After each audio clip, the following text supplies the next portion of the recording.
All right, ladies and gentlemen, you are locked on Falcons, and I am your host, Aaron Freeman.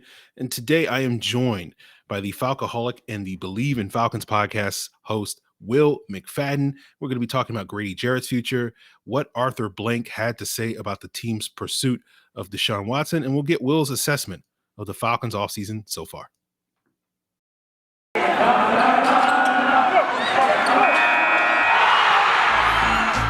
You are Locked On Falcons, your daily Atlanta Falcons podcast. Part of the Locked On Podcast Network, your team every day.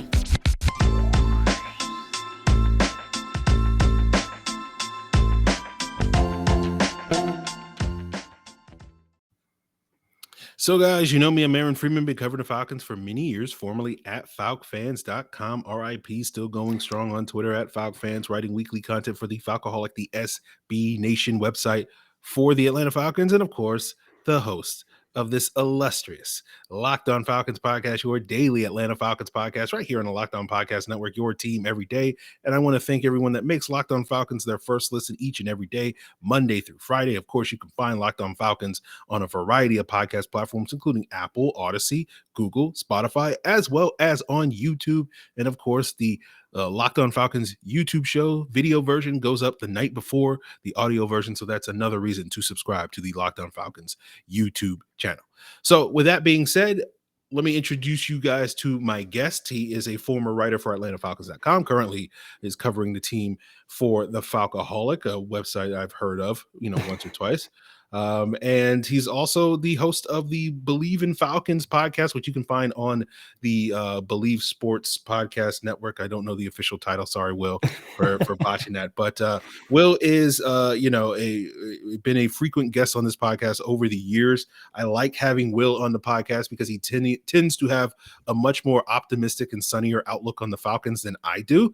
But unlike other people, I don't think Will is just basically blowing smoke up your butt when he says the things that he says that are positive about this team, and he always has really compelling reasons for that. And so we'll see if Will has some positive things to say about Grady Jarrett and the Deshaun Watson situation, as well as the Falcons offseason moves so far. But with that being said, Will, welcome back to Locked On Falcons. Thanks, Aaron.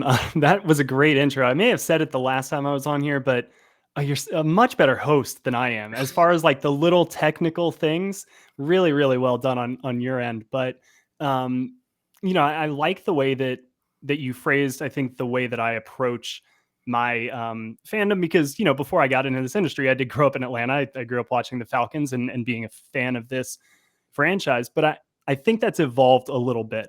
And now I think of it more as I try to look at it from the team's perspective and justify the actions from their point of view, which I think tends to lean a little bit more towards the rosier side, because you find yourself defending some moves that people are like, what the heck were they doing here? And it's like, well, let's maybe just try to figure out what they were doing here.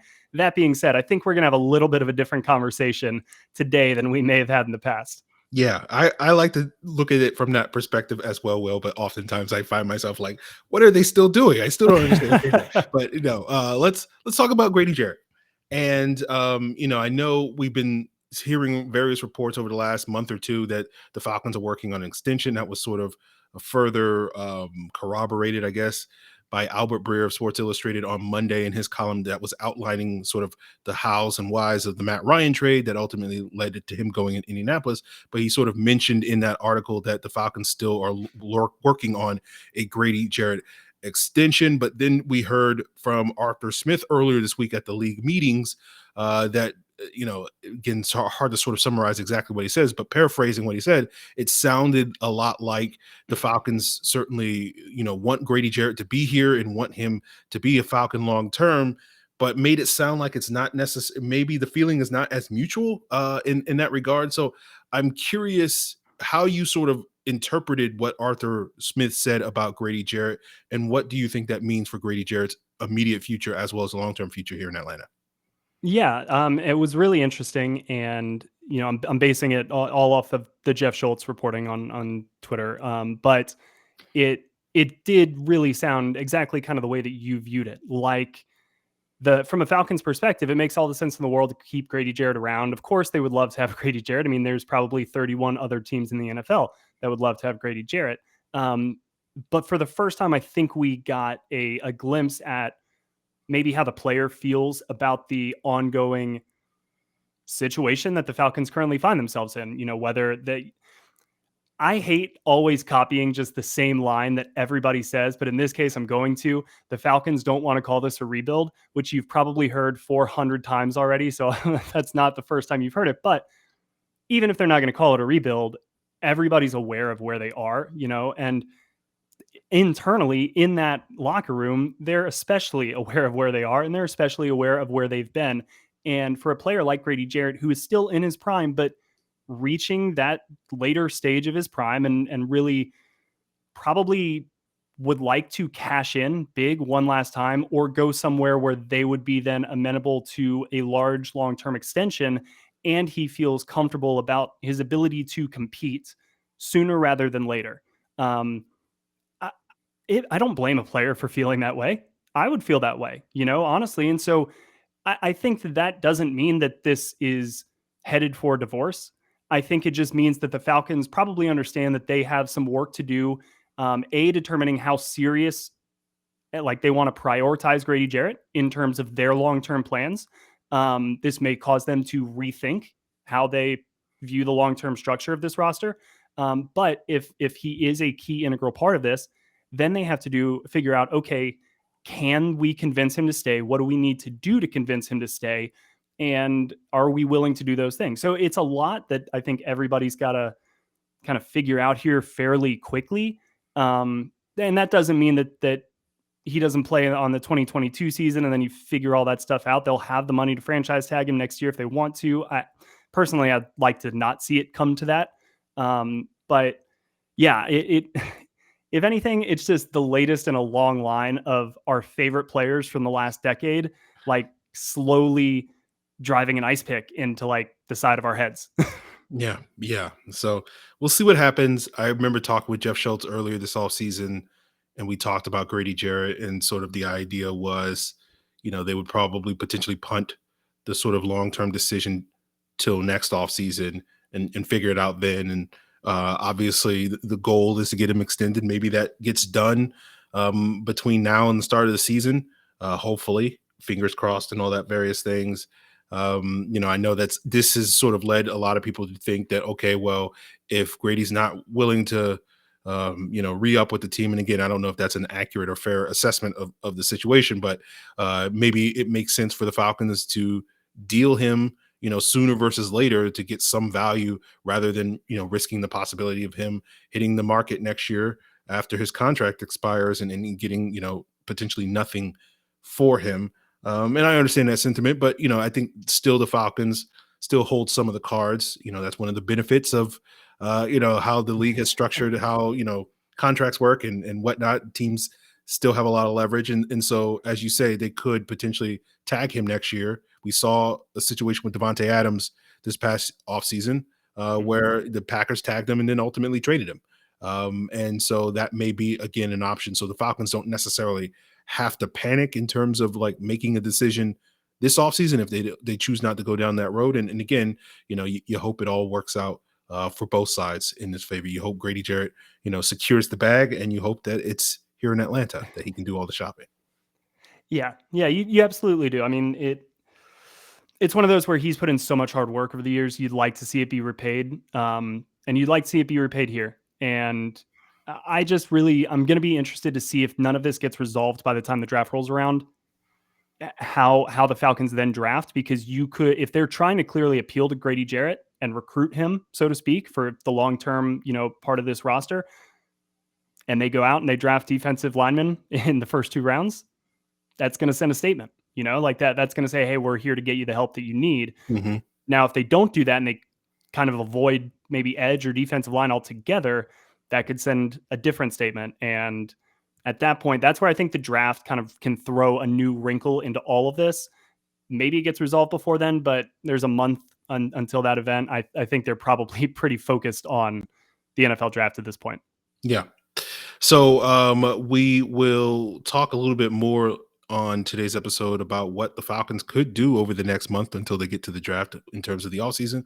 But coming up on today's episode, let's get into something else that emerged out of the league meetings where Arthur Blank finally spoke to the media for the first time and discussed the Deshaun Watson saga, as I've often referred to it here on Locked On Falcons. And we'll get Will's thoughts on how that saga unfolded, as well as Arthur Blank's comments on that as we continue today's Locked On Falcons podcast, guys. But before we get there, I want to thank you for making Locked On Falcons your first listen each and every day. And I always have recommendations for what your second listen should be. And why not check out any of the local shows, whether you're a Braves, Hawks, or Georgia Bulldogs fan? You can find a daily podcast devoted to your favorite local non-Falcons Atlanta-based team here on the Locked On Podcast Network, with Locked On Hawks, Locked On Bulldogs, and Locked On Braves, all on the same podcast platforms. You can find Locked On Falcons, including on YouTube. And guys, before we continue today's episode, you know that the Final Four is only a few days away. We're going to find out who the new national champions are going to be, and you can get in on the action to give yourself a little bit more value, I guess you could say, a little bit more action in that action by heading over to betonline.net, the number one source for all your betting needs and sports info. And you can not only get the latest odds, contests, and player props, you can also check out podcasts at betonline.net. BetOnline has it all, and not just March Madness. You can bet on NBA, boxing, UFC, golf, hockey, esports, your favorite Vegas casino games, and of course, you got those draft props. Who's the first quarterback taken? Who's going to be the number one pick? All that and more by heading over to the website at betonline.net and use your mobile device to sign up to learn more about the trends in action. BetOnline, where the game starts. So here with Will McFadden of the Bleav in Falcons podcast, and talked a little bit about what Arthur Smith had to say about Grady Jarrett while he had some media access at the league meetings. Arthur Blank on Tuesday did his media tour, local and national, to discuss sort of the Falcons offseason and the big move that they made a week ago with trading Matt Ryan, but that was kind of the fallout of their pursuit of Deshaun Watson. It seemed interesting to me listening to Arthur Blank in some of the quotes he had. I didn't listen to everything he had, but hearing some of what he said seemed to sort of downplay the team's interest and say things like, oh, well, we only did enough to get a meeting and it didn't really go beyond that. And I don't know about you, Will, but I don't really buy that. Everything we have heard about that says that it went well beyond just sort of an initial hour-long meeting in that regard. But I'm sort of curious what your interpretation of all that. I know for me, I kind of have been saying since the Watson stuff, first broke, that it sounded to me like, or at least I felt, that Arthur Blank was probably the one that sort of initiated that. I'm just curious sort of where you sort of stand on the whole Watson saga and now sort of what Blank's comments have been post Watson saga. Yeah, I didn't love it kind of happening at all. Frankly, I can't speak to how it all unfolded, whether or not it was Deshaun Watson's team that kind of approached the Falcons from the get-go, how excited, Arthur Blank was or wasn't for that proposition, how much he was pushing for it or wasn't pushing for it. He has said that he certainly shares his opinions. I know that he would meet with Dan Quinn and Thomas Mitroff at least once a week, to kind of during the seasons and be relatively informed and kept up. I mean, he's the owner. He wants to be involved. But I don't know whether or not that means that he's actively driving for it. I know that has been speculated. And I could see a world where maybe that is the case, because he does offer you weirdly the upgrade at the position that you are already really good at, but and the long-term, benefits there. But that is definitely glazing over what should not be glazed over, which are, 22 civil allegations. So I really didn't, for that reason, like his comments at the owners meeting either, because like you said, he really glazed over, and sorry to use the same exact term twice, but how serious all the reports are, because it's not like we're stupid. We saw this a couple of weeks ago. Every report was, all right, the Falcons are now in contention. All right, it got to the point where the Falcons were at some points considered the favorite. By the very end, at least considered, a 50-50 shot with the New Orleans Saints. You don't get to that point without having already seriously considered that trade, or have Houston sign off on your trade package to even grant you the rights to meet with Deshaun in the first place. So for him to kind of come out and say, well, we did the amount of investigative research we felt was necessary for an hour and 15-minute phone call, and that if we were interested in pursuing that further, we would have done more research and investigated this further. I don't think that this was all just about an hour and 15-minute phone call. I mean, they were clearly moving quickly. I mean, the reports came out that said they were rolling out the red carpet for Deshaun Watson. I mean, so I don't think that those two things mesh. And I almost just wish, I get why you'll never see a team do this. But in a moment like this, I do think some transparency can benefit an organization and a franchise. And even if they came out and said, look, we felt comfortable enough with X, Y, and Z that's already happened. We are still continuing to look into every other thing.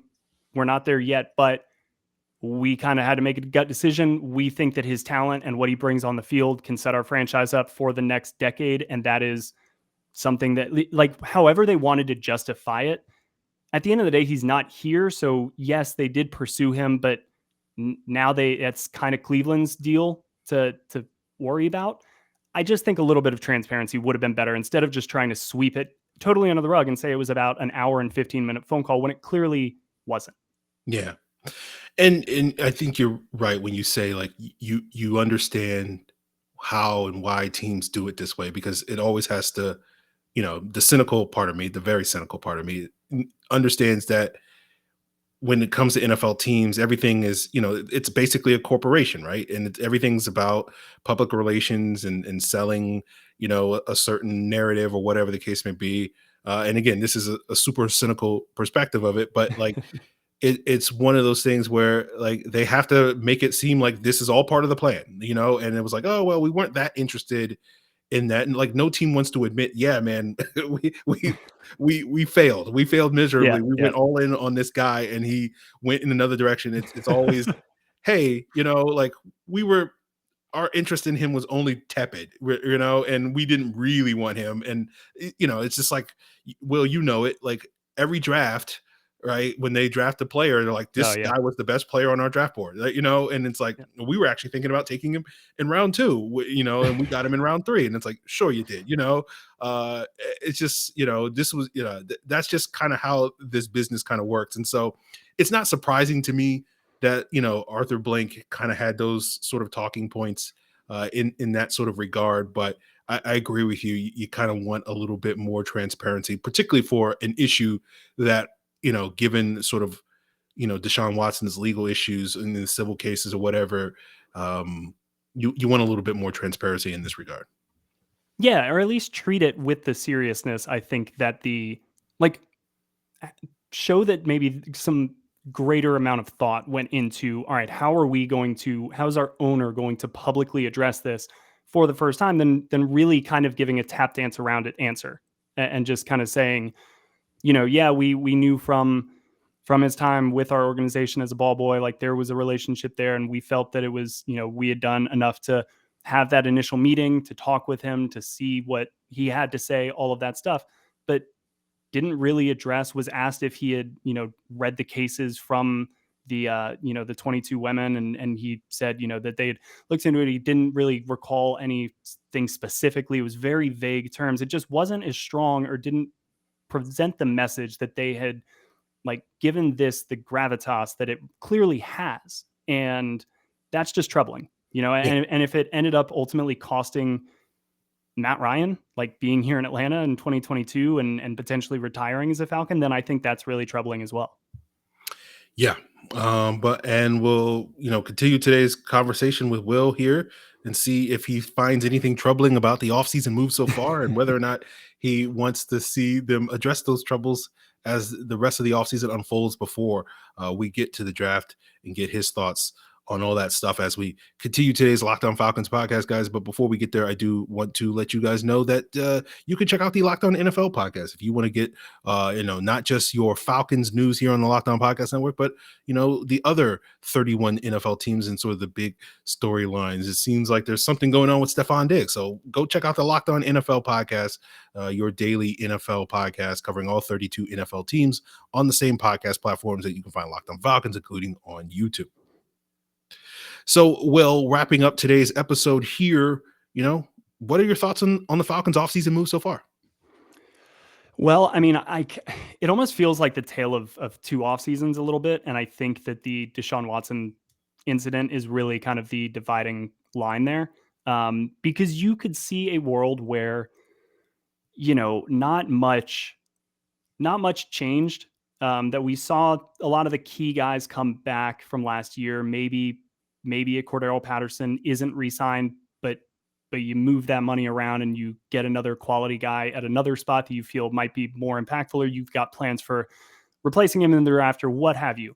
But once they lose Foye Oluokun and Russell Gage, who I think they actually did want to bring back, because I think that they at least would keep their floor kind of where it was. Mm-hmm. I think if you bring those guys back and then you approach the rest of the offseason the way that they did last year, which is a lot of 1-year signings, kind of these vet minimum deals, get these guys who are overlooked around the league, but maybe do some very specific things at a very high level. It's just that those specific things may not be valued or coveted as highly as, think of a pass rusher. If you can get sacks, you're going to get paid. But if you are a consistent setting the edge run defender and make your run defense better, maybe you're not going to get the same big dollars, but that's a part of the game that you can credibly add value to. So I think Terry has been good at that so far and throughout his career in this league.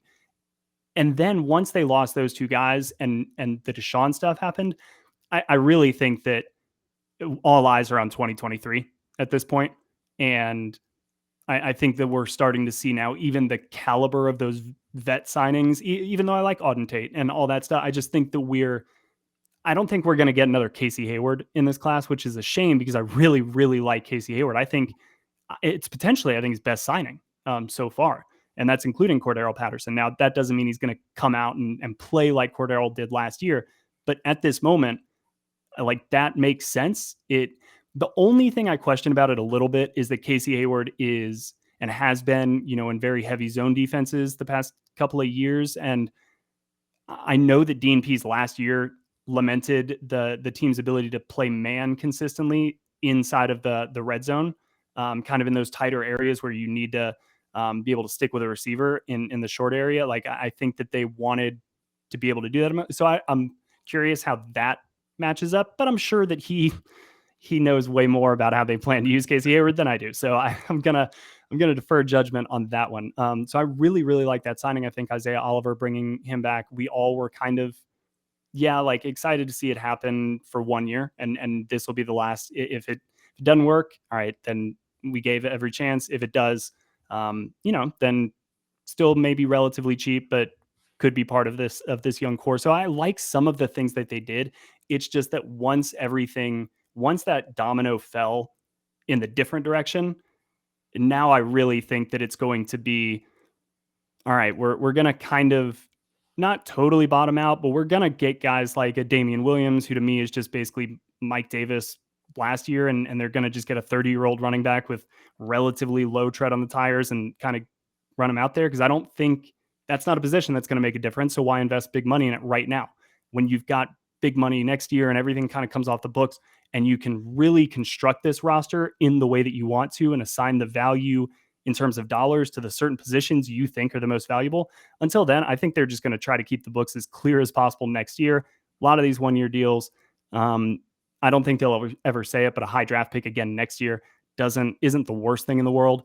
I haven't even mentioned Marcus Mariota yet, which I guess is really bad podcasting on my behalf. He's really interesting. And again, I could see a world where if the Falcons are still razor thin at wide receiver, do they get weird? Do they just get weird with Marcus Mariota and Cordero Patterson and and just have this kind of only a few guys are touching the ball, but like any one of them with the ball in their hands could do something. Do we get Wildcat with Cordero Patterson back there and Marcus Mariota, coming on a jet sweep? Like, I'm up for anything. Let's get as weird as we want. That's the best way I think you're going to get the value out of Marcus Mariota, is to not put him out there as kind of more of a traditional quarterback, is to make it a little Jalen Hurts-ish. That being said, I probably expect him to use him a lot like he did Ryan Tannehill. So I don't think we're going to get that dream, but the long answer is I like some of what they've done, but I think that they just changed path once the Deshaun Watson stuff happened. And particularly even before that, I think once Foye and Russ got out and it looked like the market was much higher than maybe they had anticipated going into free agency, they course corrected. And I think then the goal was, we got to free up as much cap as we can. And Matt Ryan obviously helped them do that. And now it looks like it's all eyes on next offseason. Yeah. I like some of the moves they made. You mentioned some of them. I like the Tate signing and the Mariota signing and the Hayward signing all in a vacuum. I guess, in addition to feeling like we didn't get max value for Matt Ryan in that trade, as, hopes and dreams had wanted to get from that and get high picks. But won't continue to beat that dead horse here on the podcast. But I guess for me, the more disappointing thing for this offseason is I was very hopeful that the Falcons could really solidify their offensive line in those early days of free agency and really get aggressive there and be like, okay, this issue that has been plaguing this roster for a number of years is going to be a non-issue moving forward. Similar to what Thomas Dimitroff tried to do in 2019, but actually do it, that was my hope. Jamon Brown, James Carpenter. Yeah, and just do a better job of that. It feels like, we'll see what happens. But it seems likely at this point in time that they're going to just run it back with the same starting five, which again I wouldn't say is like the worst idea ever, because I think there's certainly reasons to think that this unit will gel and be better in 2022 than it was in 2021. But it doesn't necessarily inspire you with a ton of confidence, basically running it back with what many people thought was, one of the 5 to 10 worst offensive lines in the league a year ago. The last question I have for you, Will, is we saw last offseason the team be pretty active in the month of April when it came to free agency. That's the month when they picked up Cordero Patterson. That's when they picked up Deron Harmon, Josh Andrews, Jonathan Ballard. Mm-hmm. And of course, everybody's favorite, Stephen Means, was re-signed in the month of April. So I'm curious, do you feel like we'll see something similar, in the coming weeks, now that these sort of bargain deals and maybe you can get some of these guys that missed out on all the big money in the first wave of free agency, similar to what we saw with some of these signings last year? And is there, some positions? Is it the offensive line? Is it other areas of the roster that you would like to see this team address before we go into the draft and then have to sort of start, hitting on some of these picks? Yeah, I do expect them to be a little more active in April. I kind of always expected that. And frankly, one of the big things I'm looking forward to next offseason is just seeing how Terry Fontenot operates with a wide open purse. Like, I think that'll be really revealing. But until then, I always expected more the second and third wave of free agency. And that's just where financially, like, they have to operate. I saw you tweet earlier, kind of doing the math after the Jake Matthews extension hit the wires, and then kind of calculating some of the other recent signings, that they have about $4.5 million in cap space estimate kind of right now. That's not a lot, and they can free up some money, but like a lot of Deion Jones's deal is going to be really, really tough to do anything with. And outside of Grady, I mean, there's kind of nothing that they can do to free up a lot of money quickly without straight up just cutting guys. And at some point, I like what you said best when you were talking about the offensive line, which plugging holes. What do I want to see the rest of free agency? And this actually is kind of counterintuitive to what I think the Falcons approach is, which is just a lot of guys kind of on these 1-year deals that they're going to get away from next year and may not even want to bring these guys back. To the offensive line point, like, why invest in a guy right now if you're kind of throwing 2022 away, and again, I'm not saying they are, but it looks like they're not certainly going to be the Packers next year. And if like that's the case, then sure, give these young guys all the reps next year, and then evaluate where you are as a team, where you are as a roster at that point, instead of maybe locking down a Jamon Brown for 3 years this year, and then kind of being like next year, oh, why did we do that contract? We should have waited. So that could be part of it. But plugging holes, I just want to see them get guys who actively can come in here and solve problems. Because that's where they need to start first and foremost. We talk about Grady and trading him away or potentially moving away from him, but then that leaves an even bigger hole, like on the other side of that. That's probably the biggest hole you could create in that defense. And at some point, the Falcons need to just stop creating holes, and they need to start fixing some of these problems with, even if it's unheard of guys that can, again, come in here and do things well. And so that's where, if you look at the draft, at this point, it doesn't even make sense to talk about best player available versus need, because you like could throw a football at, the broad side of a building and hit a need for this team. Like it's everywhere. And so I think that they need to get guys who can both make an impact, I think, early, but I'm okay if it's a little bit of a development guy too, because again, I don't think 2022 is where this team is trying to compete. I think at this point now, a lot of the moves should be made for 2023 and 2024 in mind. And I think that's what we're seeing. Okay. Well, that's where we're going to leave the conversation. We'll see what happens over the next couple of weeks. Obviously, on Locked On Falcons, we'll be covering it all, and as well as getting you guys geared up for the upcoming 2022 draft. But we'll let the people know what you got going on at Bleav in Falcons as well as elsewhere. So just had a new episode of Bleav in Falcons come up this morning with Michael Rothstein. Similar conversation, which, we're all having this conversation at this time of the season because there's only a few things going on. But outside of that, a lot of draft scouting profiles that I'm working up for the Falcoholic. So I've been diving into a lot of those. Treylon Burks is up. Garrett Wilson is up. Chris Olave is up. Not that I think that any of those guys will be the Falcons pick there at 8, but we're going to pretty much cover just a wide variety of prospects. And then on Twitter at Will McFadden. So those are the 3 main places you can catch my stuff. Okay. Will, I appreciate you joining me, shedding some light on some of these issues, and we'll sort of see, what happens with Grady Jarrett, what happens, next time Arthur Blank speaks to the media, we'll see what he has to say.